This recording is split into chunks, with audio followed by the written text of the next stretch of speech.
There you go.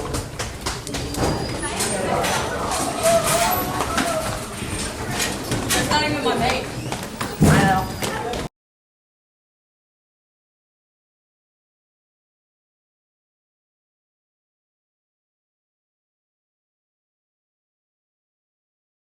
Hello everyone, I am Colin Weber with Miss Omschler, my teacher. She's from 7th grade and I'm in 7th grade. I have some questions and she will probably not know the answer to most of them.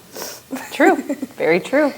Have you noticed a decrease in student enrollment? I would say no. We've actually noticed an increase in enrollment with the confinement in Carthage coming in and a lot of students coming in from other countries as well. So I would say that our enrollment is increasing. Can you speak to any understaffing issues and how they've affected the classroom?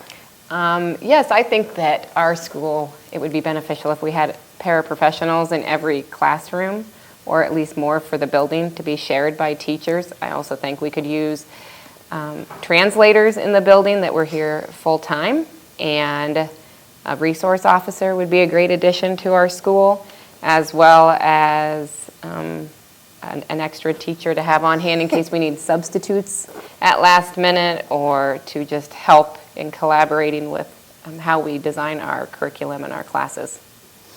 Okay.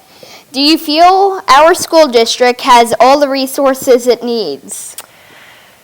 I think that our school could be improved a bit physically.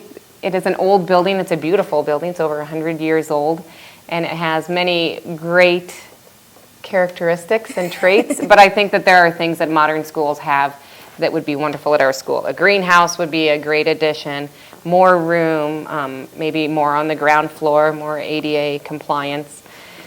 An outside area with a playground would be wonderful. I think those are all resources that are important to children. Kids need the chance to still play, even in junior high, and to play on a playground and learn how to work together.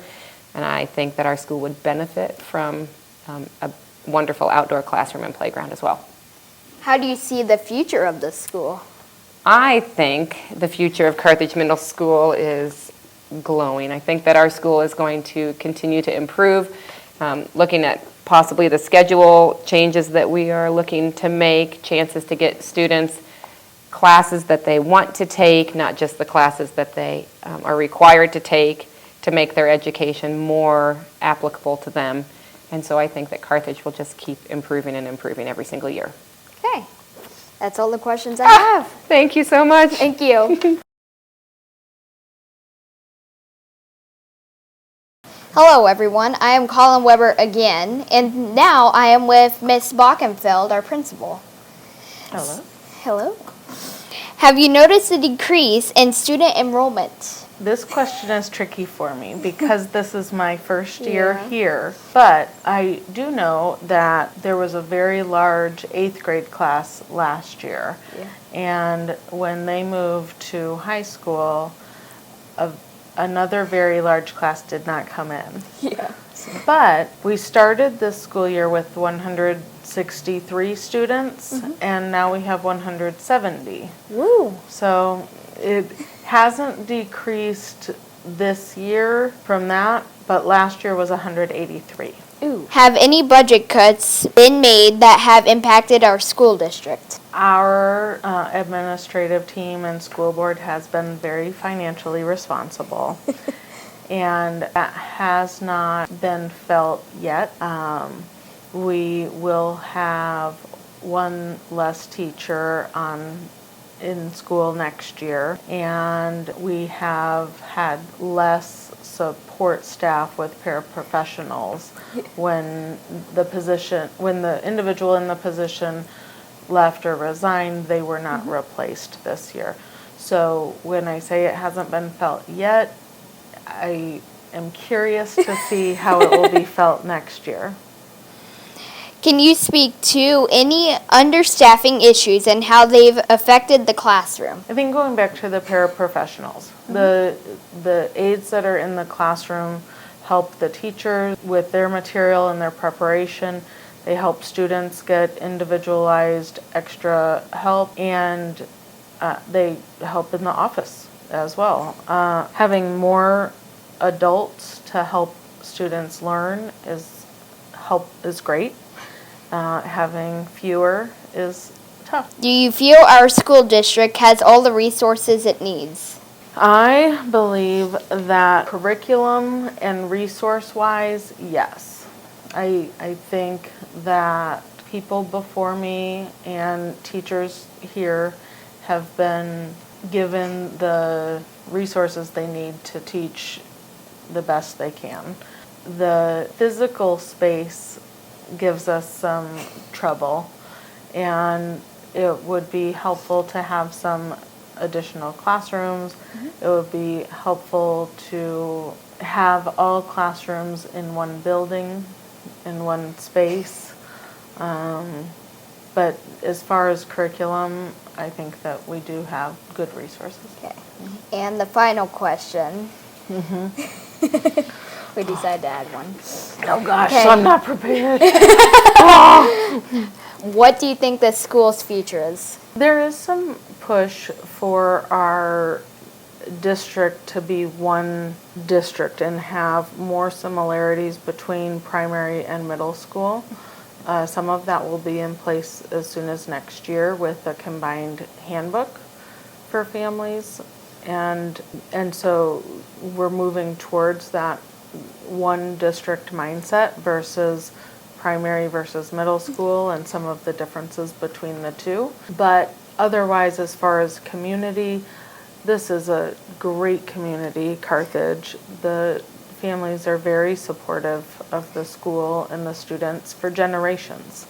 Last night at 8th grade recognition, there were multiple generations who come to support many events, not just 8th grade recognition.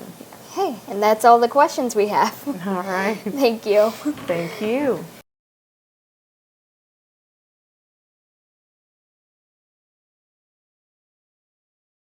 Hello, everyone. I am now with Miss Congdon. She is the high school principal. Okay, the first question is, have you seen a decline in student enrollment, and what is causing it? Yes, we have seen a decline in student enrollment. There is a various number of reasons. One would be job opportunities are lowering here. For our specific purposes, we compete with 2 other states in Iowa and Missouri because they're so close to us. And because of job opportunities, a lot of people will land across the river, and their families need to do that in order to survive. That has been probably the biggest reason for a declination in our enrollment. How have budget cuts impacted your school? Well, our school's a little bit different than most schools in terms of our budget. So we are unique because we have 2 different school districts in one town, and we have 3 feeder schools that come into our school. So our budget looks a little bit different than most other unit school districts because we are only a 9-12 school district.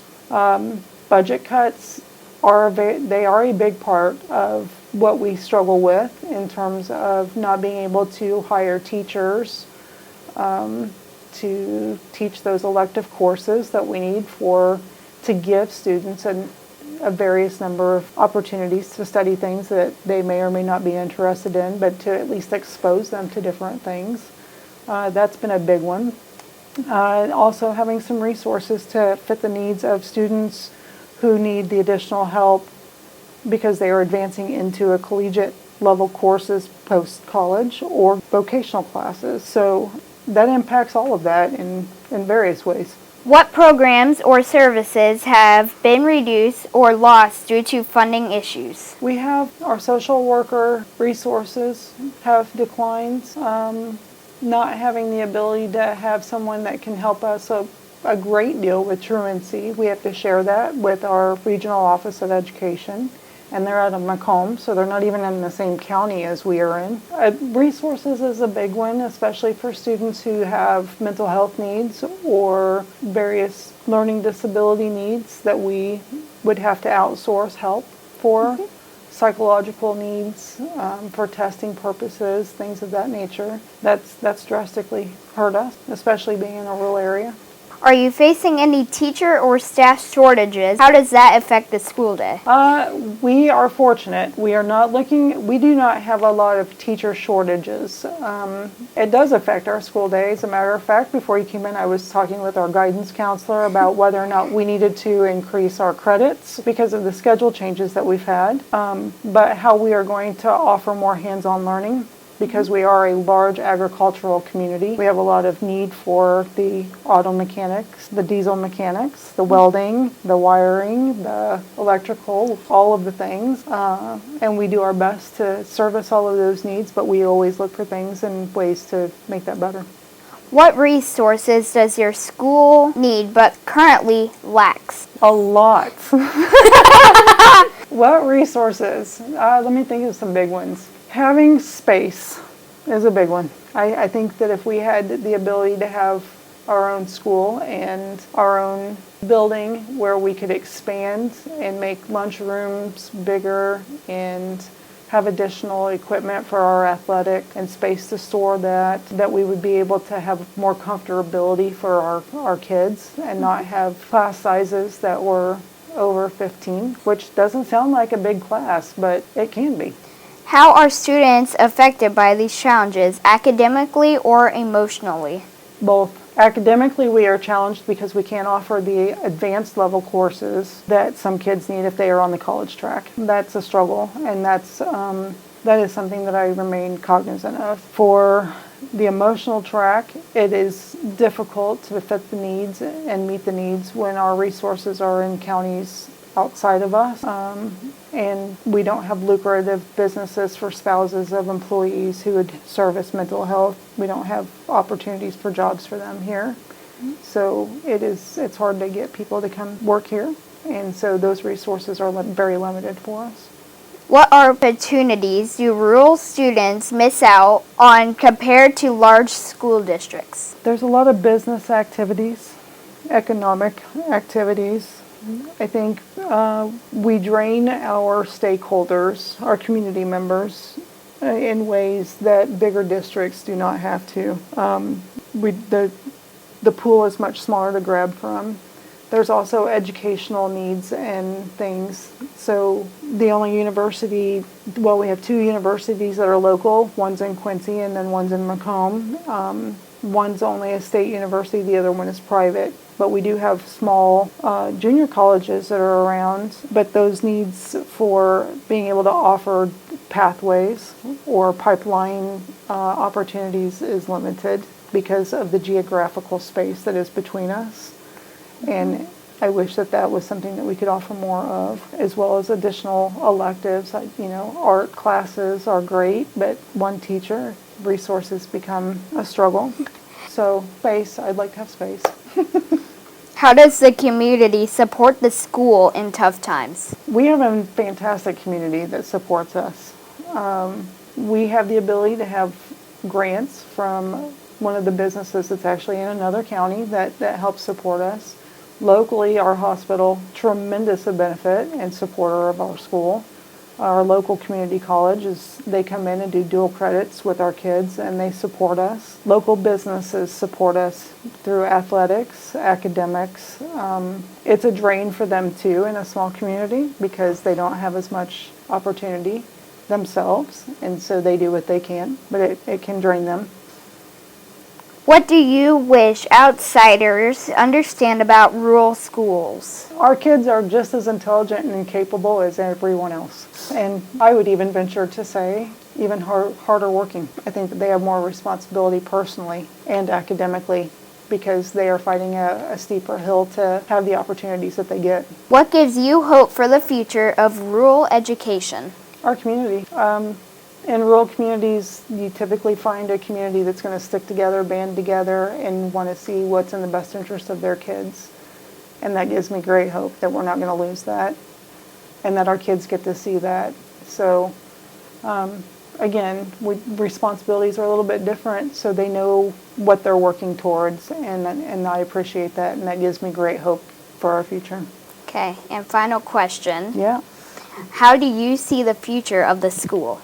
How do I see the future of this school? That one's a tough one because I don't have a crystal ball. in my 5-year vision plan, I see us closing the gap of where athletics and academics become more equal. I'm an educator at heart, and I was also an athlete, so I have both perspectives very clearly aligned. But academically, that's where my passion is, which is why I'm in education. So I would like to see a better opportunity for us to provide different levels of academics that we aren't able to provide now. Thank you for speaking with me. You're welcome. Thank you for having me. Yep.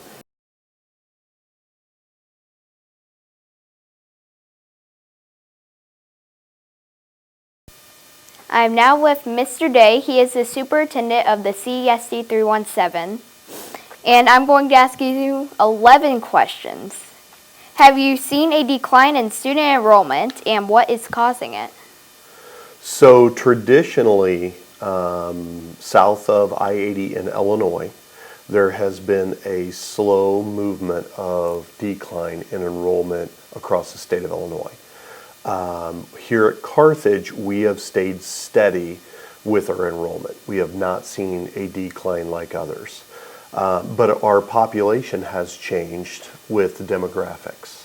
For example, now we speak 9 different dialects of languages within our district, and we have a total of 52 students that speak another language. So although we can say our enrollment has declined with maybe more traditional students, it has actually increased in maybe non-traditional students coming in that doesn't speak our language. So now it's 12% of our school district that comes in not speaking our language. How have budget cuts impacted your school? So, the last 12 years, we have been since Governor Rauner. So traditionally over my career, sometimes the political party dictates how much money that comes in. Unfortunately, it's not always the case, but sometimes with Republican candidates, there is less money that is brought to individual school districts. With Democratic candidates, sometimes there's more additional money coming down. As you know, 4 or 5 years ago, we had COVID money. So our district was awarded $800,000. So with $800,000 comes, a lot of expenses, and that's why we did a lot of infrastructure and updates with things for kids. Unfortunately, you'll see a tide of things change depending on your political party, and that certainly is what happened recently. And so we're starting to see a trend now of some money being not so prevalent and not coming in. For example, this year we get 4 payments for what we call categoricals. What we're thinking is the 4th payment for transportation will actually be after July 1st, which would be the first payment of next fiscal year, but they're going to count it as the 4th payment this year, which means we would be short a payment. I see that the bubble of COVID, all that money coming to an end. I'm concerned that there is going to be a drop in funds, which we have seen. I've seen that with working cash. I've seen that with transportation, and I've also seen that with federal funds such as Title I funds. We used to take in about $138,000. Last year we took in $94,000. So there's been a decrease in funds. We are up on the board, if you want to get a picture of that after we're done. Since I have been here, we have made the district a little over $3 million. This is my 4th year, so about $3.7 million. Last year alone, when we ended our budget year 6/30, we had $9.2 million in the bank. This year we have $10.7 million in the bank, so that was an additional funds of $1.4 million. Now, you're probably asking, how do you do that? That's probably your next follow-up question, isn't it? Well, I can answer that question if you want me to. Yeah. So there are only 3 ways really school districts can make money that I don't utilize. 1, you can decrease staff. I don't want to do that. 2, you can sell bonds. That means you have to pay that back with interest, and we don't want to do that either. And 3, you're borrowing money, and I don't want to do that either. So what we typically do is we invest our money wisely, and we also, on our regular operating accounts, we've invested in what's called a corporate sweep account, which means we make money off the money that we have that pay our bills each month. And at the 30th day, it sweeps into pay the bills. Why is that important? Well, I'm making interest on $5.5 million rather than each individual fund of dollars. So it actually makes more money for a district. And this is the most money that we've made, since I've been here. So those plans are working.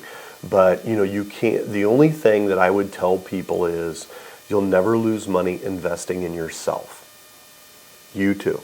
You'll never lose money investing in yourself. You'll never lose money getting an education. You'll never lose money putting the time in investing in you. You'll lose money buying a new car or a house or whatever it is, but you won't lose money investing in you. And that's one of the most important things that I tell young people as well as teachers too. What programs or services have been reduced or lost due to funding issues? We haven't reduced any. What we did was we restructured. I told them every teacher and every employee since I've been here has had substantial raises every single year. Nobody has went without. No one.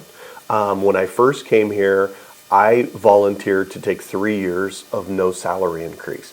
None. Zero. And the reason I did that is because the district didn't know me and I didn't know them. And I felt I needed to prove myself in my job and my capabilities in order to earn it, not just have it. Okay? So we haven't reduced any programs because, in my humble opinion, we are in the kid business. Kids always come first. The decisions are always has to do kids first.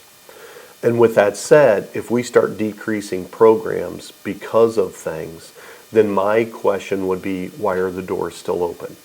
I think when schools start doing that and start decreasing things, I think that's a slippery slope that goes downhill, and it's not good. Now you're going to ask me, there are other school districts, what do they do if they're not doing well financially? The state of Illinois, legally, a municipality, which school districts are, or a public entity, cannot declare bankruptcy in the state of Illinois. So unfortunately, those that are not doing well continue to keep doing poorly each and every year. And it's just a vicious cycle because they keep borrowing money, they keep putting it off, they keep going to another year, and there's really no means to get them out of that except what you just suggested. They just keep cutting programs and they just go down to nothing. The only thing that we have done since I've been here is this spring, as you are aware, we could not provide transportation to extracurricular activities such as sports. It had nothing to do with funds. It actually had to do with I didn't have enough drivers. And when you don't have enough drivers, it's specialty on bus. But I think you brought up a good point. I mean, since I'm on transportation, I'll take that. So every time our bus steps off our lot, it costs me $4.76 per mile to run that bus. So by the time you have a lease payment, a driver, insurance for the bus, etc., that's what it costs our district to run those buses.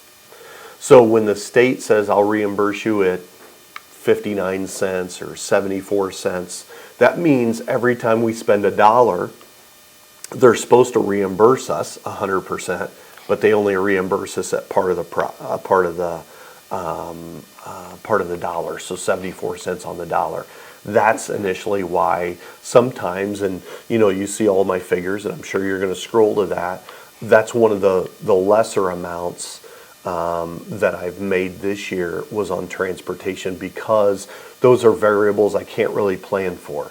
Fuel increases, sometimes, the price of insurance goes up and down. Those are really difficult to kind of pinpoint with your budget, at the beginning of the year and have it at the end of the year.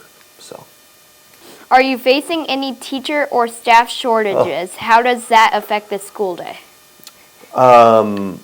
I would say, as you know, I got my doctorate a couple years back, and my doctorate was on It's called The Demise of Public Education in America, specifically in Illinois.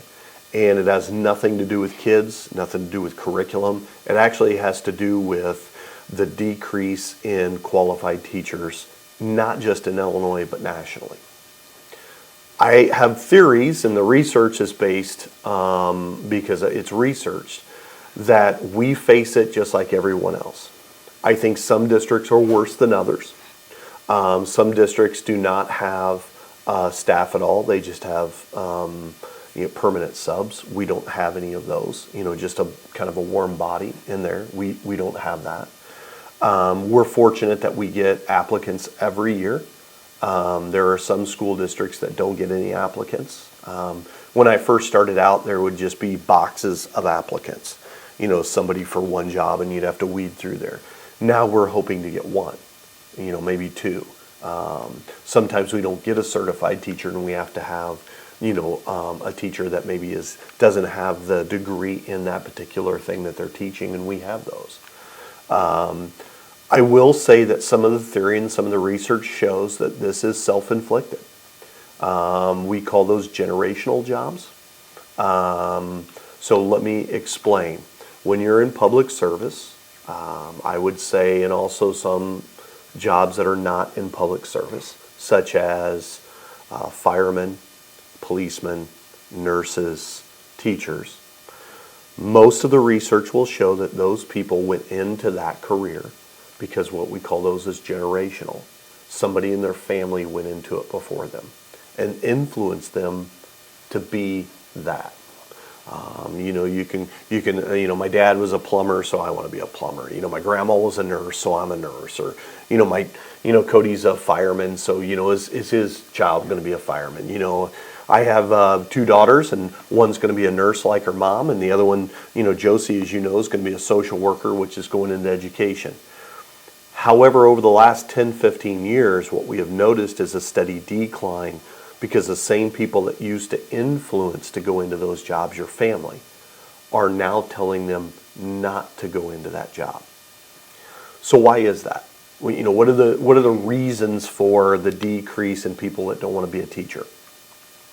Statistics and research has shown, and it showed me over 200 pages, that it comes down to 2 words was the number one reason why educators didn't want to go into it. Social media. And here's why. It's one of the only positions that everybody that talks to you is an expert in education because everybody went to school. So they automatically think they're an expert. And unfortunately, they have an opinion on how things should operate. And social media is now a platform, could be for good. I rarely see that. I don't have any social media, neither does my family. I would say 95% of our issues at school start with some sort of social media between kids or somebody. But I would tell you that the research had showed me that teachers had a hard time and did not want to put themselves out there to where parents or society or anybody scrutinize them so mercilessly online, and then you can't really respond, so it's online. Nobody wants to put themselves out there like more. They just don't. Nobody wants to put themselves out there. I feel bad for people that run for public office or things. And teachers, as you know, they live in a glass bubble. Some of the things that other people can do, teachers can't. You're held to a higher standard. And what we have found is social media, everybody's a journalist now, wants to snap a picture or, try to tear somebody down. I think there's a lack of civility and morality in today's society. We could disagree 10, 15 years ago about maybe a disagreement with how we viewed something. Now it just has personal attacks. Now we just personally attack the other person. And you've seen that, even with kids, and that's a learned behavior. They learn that from somewhere. And I think that's one of the reasons why you're seeing a steady decline in education. We can get through the other stuff. You know, Illinois, they shoot themselves in the foot all the time. It's self-inflicted. We've changed requirements. We've made it harder for teachers to get their certificate. We've made the test harder. They have to jump through all these hoops. We can say all of those things, and that is correct. I would not take away from that. But it also stems back from, if that's true, then why do they come in the door, but yet they leave so quickly? So the average span of a special education teacher, average career of a special education teacher in America right now is 14.2 months. That means they come in, they work for 1 year, and they're done because they can't handle it. 14.2 months. So my concern as we move forward, and hopefully I'm leaving the career better than when I found it, and when I lecture at 3 universities, is what are we doing with the principals to support teachers? What are we doing for the principals to help support them so that way they don't come in our front door and in 2 years' time or 3 years' time they leave and leave the profession altogether? So we support them. So it's kind of self-inflicted. We've done it. I think sometimes teachers are we demonize their somebody has to be blamed for the scores or the kids not turning out the way that they want to or vice versa. Somebody has to be blamed for that. They're an easy target. Is it unfair? It is unfair. Is it a reason why you don't see a lot of people going into public service now? I can make a strong argument for that. However, for the record, we're on the camera. There is not a single thing that I ever wanted to do besides be a teacher and work with kids. Never. I've never had a moment where I did not want to do something else. I absolutely love my job. The kids are the best part of my job. I can't wait to come to work every day. I would tell you sometimes the adults screw it up, because that's the hardest part of the job. But dealing with the kids and putting kids first and seeing them get what they need and be successful, that's what makes my wheels turn around. I've got 4 years to retirement, and it scares me because I'm kind of institutionalized. I've been in school since I was 5 years old. I don't know anything different. So it kind of scares me one of those days when the curtain closes and I pass on the baton to the next person. What am I going to do? That kind of scares me, and I'll probably donate my time, with kids. So, What resources does your school need but currently lacks? when it comes to resources, let's stop a minute. So, resources, you're probably saying, what things do we need to be brought in? Obviously, we're in a middle school that was built in 1929, and it's hemorrhaging money. And it's beyond its time. So when I talk about a resource, I would say the number one resource that maybe as we look at things is an update to a facility or a new facility. And the reason for that is because that building is, as you know, your great-grandparents may have went there. It's been its time. It's a good building. If we have a tornado in town, that might be the only one with the courthouse still standing because they are built. But it's showing its age. And, the classrooms of today are not like the classrooms of 1929. We identify kids. They're set up differently for kids. They're set up differently for kids to interact and do more hands-on. So it's not just a row of sit and get. And sometimes the way that you lay out new classrooms help. I would say that's one of the biggest resources that I would say here. However, I also will go on record and say that's not the most important thing in a school district. I can educate in the Casey's parking lot. I can. But I need good people to educate kids. That's the most important thing. Remember when I said invest in your people, and your people are the most important? That is. So while the resource would be nice to have a new school, it would be very costly to 41% of our 41% of our community is either low income or they're on a fixed income because they're retired.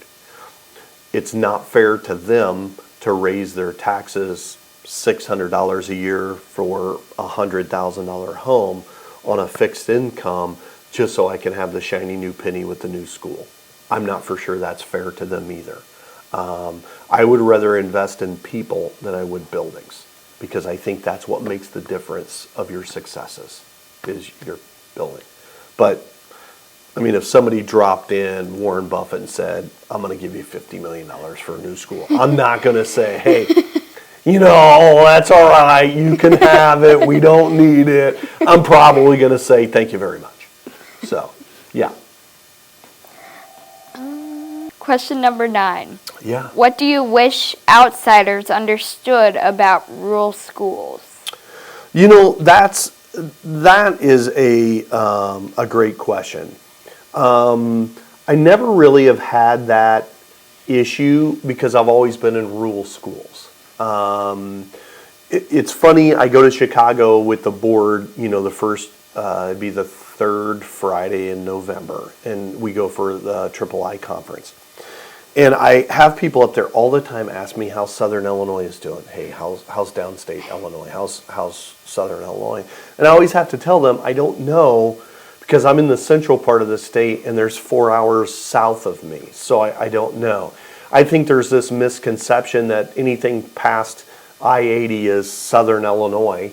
And like, you know, we obviously don't know what we're talking about. I would like to say that I would, just because we don't have fancy schools or fancy labs or, you know, things like that, I'd like to think I would put our curriculum and our teachers and what we do up with anyone. I don't think that makes the school district. I think what makes the school districts is the people inside it, including the kids and the parents and the community and the teachers. That's what makes it. So I'd like to tell the people, you know, maybe in urban settings that, you know, we don't all drive tractors to school. That's not how that works. But we do have the opportunity, which I think is a blessing, to, for example, you know, Mrs. Pearson taking them over to the river and having activities over there.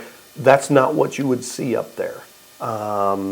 You know, is there a trade-off? Yeah, you know, we have Kibbe Museum, but they have, maybe in Chicago, vast museums.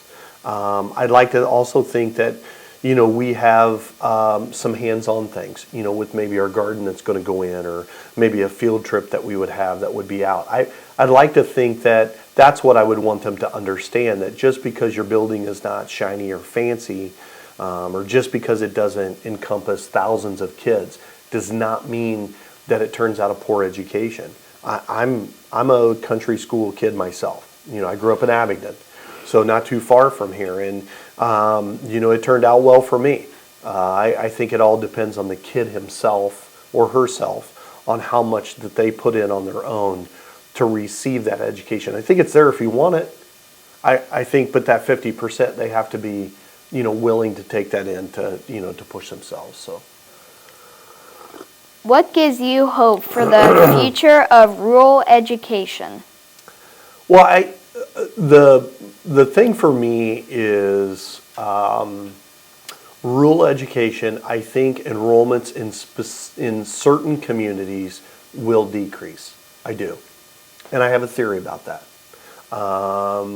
You know, Grandma's behind the camera. I'm not a young guy, and what I've seen in rural communities is, it's a driving factor, and there's no secret that agriculture drives the factors behind rural communities here in Illinois, maybe Iowa. It's a self-inflicted problem like education, but what used to be you could make a living on 500-600 acres is now a garden.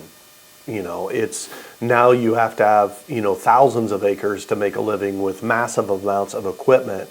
And if you have 2 or 3 children or 4 children, not everybody is staying on the farm and making that living. What used to be 3 or 4 would stay in the community and still replenish that population. Now maybe 1 or 2 out of the 3 children has to go somewhere else to have a living doing something else. And I think that is one of the driving factors of what decreases enrollment in various communities. Let's be honest, our enrollment is staying where it's at because Carthage Vet Service and some of the farms is keeping our enrollment steady with those farm attachments, whether it be veterinary services, swine operations, family farms, etc. That's what driving ours. But I also think that with the addition of factories moving, shuffling, mom and pop stores unfortunately having a hard time staying in business, those take away from your family structures of who stays for the next generation. I think we are in a much better position if you look at us in the county or with individuals around the state. We have held steady, and that's not the case for a lot of the schools. It's not just here in this area of the state. I have a dear friend of mine. He's 15 minutes from Springfield, and he has lost 300 students in 12 years. 300. So when you think of that, and that is because, when factories or things move away, people then have to move away or go, differently, or, kind of choose something else. And so, they have to pick up stakes and go. And, when you think about him having, 1,300 kids and losing 300, he's losing 30%, 28% of his population all in the last 12 years. And with the closing of Methode in 06, 08, and, our district taking a cut almost in half, if you look at our enrollment numbers, they've stayed pretty consistent since then. We're not making any gains. We're not losing. We're kind of staying right in the middle, so where we lose 6, we gain 6. And so traditionally we've been pretty consistent since I've been here. How do you see the future of the school? I see it very positively, and people ask me all the time, why Carthage? And I was like, it's the Carthage School. It's like the Ohio State University. I mean, it's one of, and I'm bragging here a little bit, and I typically don't want to do that, but I have said this in prior, just a question or two ago, that I feel it's the best community I've lived in, and I feel that it's the best small school, in this part of the state. That's just my personal opinion. I think, and I see it from a different perspective than others. Somebody might think that it's awful. Somebody asked me where I would be after I retire. Where are you going to go? Are you going to go to Arizona or Florida or Texas? And I always give the same responses. I'm going to live in the same house, and I'm going to be in the same spot here in Carthage, because I found home here. My wife and I like it here.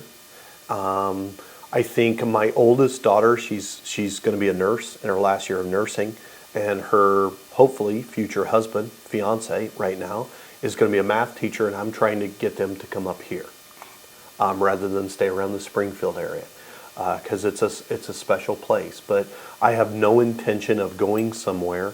I have found a truly a good place that has the kind of the big city stuff with a small town feel. We still have, I've been in places that didn't have grocery stores or gas stations, so we have those things with the restaurants, and if you want to get you're close to some shopping within 30 minutes or so, 40 minutes, but yet you can come back home and have a small town feel and still feel a part of something that you want to give back, or it's better. And I can see of no other place that I'd rather be than Carthage. Okay, thank you. You're welcome. Thanks for having me. Yeah.